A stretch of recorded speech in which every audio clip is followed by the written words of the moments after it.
Ya, akhir-akhir ini saya merasa prihatin dengan adanya beberapa habaib yang tersandung kasus hukum yang oleh sebagian kita disebut dengan istilah kriminalisasi. Sikap sebagian saudara-saudara muslim kita yang lain ikut mencaci dan mengolok-olok para habaib yang dijadikan tersangka dalam kasus hukum. Mereka ikut mencaci dan mengolok dikarenakan para habaib tersebut dakwahnya dianggap keras dan kasar, serta dianggap berseberangan dengan kiai atau tokoh agama yang mereka ikuti. Bagaimana kita harus menyikapi keadaan ini? Bagaimana sikap kita jika seandainya ada perilaku seorang habib yang tidak kita sukai atau perilaku seorang habib yang melanggar agama?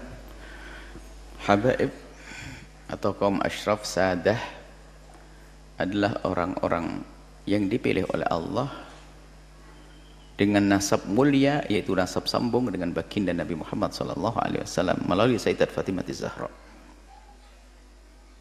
Kalau memandang mereka, kita pandang dengan dua cara pandang. Sebagai manusia kita lihat mereka, beliau-beliau adalah manusia yang bisa bersalah. Tapi di sisi lain kita harus tetap melihat beliau adalah dzurriyyah Nabi SAW.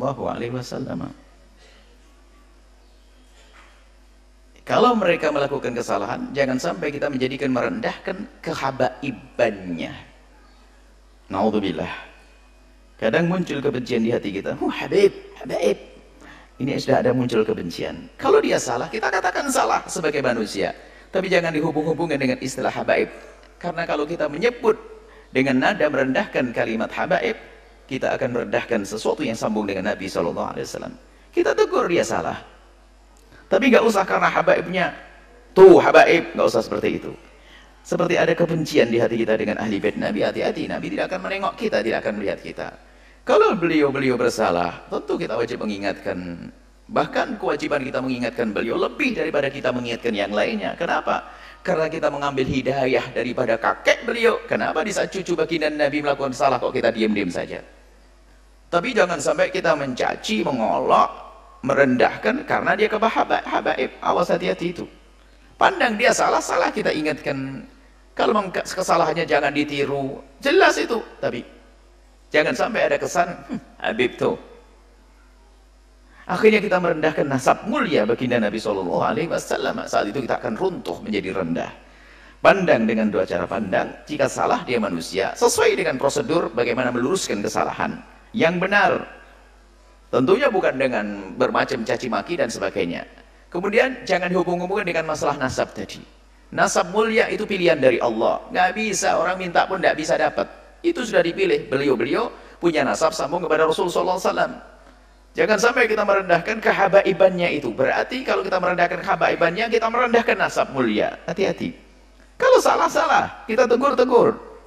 Wajar, tapi tidak jangan dihubungkan masalah habaibnya kemuliaan itu. Dzurriyyah Nabi SAW adalah mulia. Waspadalah, kadang ini lihat, karena ada kedengki tersembunyi di hati kita. Kalau sudah habib lah gitu, habib. Bahkan sampai derajat mendustakan nasab, habib palsu. Tidak bisa, kalau nasabnya benar, tetap benar. Kita mengatakan palsu, malah masuk wilayah dosa lagi. Kalau masalah ada habib yang bersalah, ya tugas kita bagaimana? Sebagai pengikut Nabi yang mencintai Nabi, gimana perilaku kita dengan cucu Nabi? Apakah kita rela cucu Nabi melakukan kesalahan seperti itu? Kalau kita rela, Nabi tidak akan rela kepada kita. Nabi akan marah, kamu mengambil hidayah dariku, tapi cucuku salah kau biarkan. Akan marah Rasulullah kepada kita. Tapi juga jangan dicaci, direndahkan gara-gara kehabaibannya. Hati-hati. Ini penting sekali masalah urusan dengan habaib dzurriyyah baginda Nabi Muhammad SAW. Wallahu a'lam bishawab.